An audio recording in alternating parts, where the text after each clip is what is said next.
এই মুহূর্তে আমার কাছে আছে শেখ মুজিবুরের ছবিওয়ালা একটি ১,০০০ টাকার নোট এবং আমি আছি ভারতের চেন্নাইয়ের গ্রিমস রোডে। তো মূল কথা হচ্ছে চলেন গিয়ে দেখি এই শেখ মুজিবুরের ছবিওয়ালা ১,০০০ টাকা বাংলা নোটে ইন্ডিয়ান কত রুপি পায়। যে আমার সামনে একটা মানি এক্সচেঞ্জের শপ আছে, এখানে দেখি এই টাকায় কত টাকা মানে কত বাংলা রুপি পায়।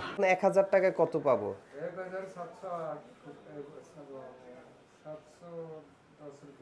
710 রুপি। তো দর্শক, বাংলাদেশি শেখ মুজিবুরের ছবিওয়ালা ১,০০০ টাকার নোট দিয়ে আমি ইন্ডিয়ান রুপি পেলাম ৭১০ টাকা, মানে ৭১০ রুপি।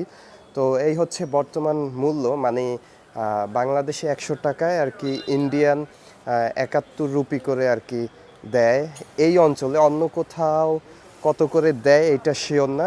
তো যাই হোক, আপনারা বর্তমানে ভারতে আসলে এরকম আর কি রেট পাবেন, হয়তো অল্প একটু কম বেশি হতে পারে।